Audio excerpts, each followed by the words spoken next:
ওয়াকফ সংশোধনী বিল 2025-এর বিরুদ্ধে শিলচরে বিনা অনুমতিতে বের করা হয়েছে বিক্ষোভ মিছিল, এমনকি উল্লঙ্ঘন করা হয়েছে নির্বাচনী আচরণবিধি বলে মন্তব্য করেন কাছাড়ের পুলিশ সুপার নুমাল মহত্ত। প্ৰতিবাদী সমদল ওলাইছিলে বেৰেঙা অঞ্চলৰ পৰা আৰু তেওঁলোকে নিৰ্বাচনী আচাৰ সংহিতা লাগু হৈ আছে, গতিকে তেওঁলোকে কোনো ধৰণৰ অনুমতি নোলোৱাকৈ তেওঁলোকে এটা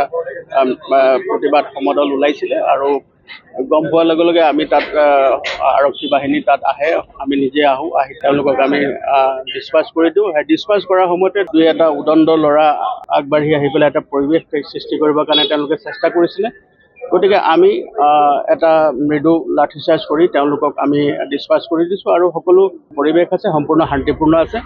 কাছাড়ের পুলিশ সুপার হুঁশিয়ারি দিয়ে বলেন, বেরেঙ্গা এলাকা থেকে বের করা বিক্ষোভ মিছিল চলাকালীন যারা পুলিশ কর্মীদেরকে লক্ষ্য করে ইটপাটকেল ছুড়ে উত্তেজনা ছড়ানোর চেষ্টা চালিয়েছে তাদের বিরুদ্ধে ইতিমধ্যে দাখিল করা হয়েছে মামলা এবং আইন শৃঙ্খলা উল্লঙ্ঘন করার পেছনে রয়েছে যাদের হাত, তাদের বিরুদ্ধে নেওয়া হবে কড়া আইনি ব্যবস্থা। আৰক্ষী বাহিনীলৈ লক্ষ্য কৰি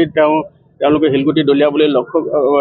তেওঁলোকে চেষ্টা কৰিছিলে, কিন্তু লগে লগে আমি সেই সংক্ৰান্তত ইতিমধ্যে আমি মোকৰ্দমা ৰুজু কৰিছোঁ আৰু যিসকল পাৰ্পিটেটাৰ্ছ আছে, যিসকলে এনেকুৱা আইন শৃংখলাজনিত পৰিস্থিতি সৃষ্টি কৰিব বিচাৰিছে তেওঁলোকৰ বিৰুদ্ধে কঠোৰতম আইনগত ব্যৱস্থা ল'বৰ কাৰণে আমি তৎপৰ হৈ আছোঁ। এদিকে ওয়াকফ সংশোধনী বিলের বিরোধিতার নামে যাতে পরিস্থিতিকে অন্য আকার দেওয়া না হয় এর জন্য বেরেঙ্গা, কনকপুর সহ বিভিন্ন স্পর্শকাতর এলাকায় মোতায়েন করা হয়েছে কড়া নিরাপত্তা ব্যবস্থা। আমি এতিয়া এই যিটো প্লেচ অফ অকাৰেঞ্চ আছে, যিটো স্থান আছে, আমি তাতে আছোঁ আৰু আমাৰ যিসকল আৰক্ষী বাহিনী আৰু CRPF আৰু আমাৰ কমাণ্ডো ফ'ৰ্চেছ আছে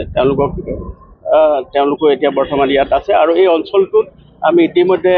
যাতে কোনো ধৰণৰ আইন শৃংখলাজনিত পৰিস্থিতি নহয় তাৰ কাৰণে আমি চিকিউৰিটি ফ'ৰ্চেছ আমি ডিপ্লয় কৰি দিছোঁ আৰু সমগ্ৰ জিলাখনতে যাতে কোনো ধৰণৰ অপ্ৰীতিকৰ ঘটনা নহয় তার কারণে আমি হস্তম হয়ে আছো। এদিন পুলিশ সুপার হুঁশিয়ারি দিয়ে বলেন, আগামীতে যদি এমন বেআইনিভাবে প্রতিবাদী কর্মসূচি আয়োজন করা হয় তাহলে নেওয়া হবে কড়া আইনি ব্যবস্থা। বেআইনিভাৱে যিকোনো ধৰণৰ এনেকুৱা যদি প্ৰতিবাদী সমদল বা তেনেকুৱা কাৰ্যসূচী তেওঁলোকে গ্ৰহণ কৰে তেওঁলোকৰ বিৰুদ্ধে কঠোৰতম আইনগত ব্যৱস্থা ল'বৰ কাৰণে আমি তৎপৰ হৈ আছোঁ।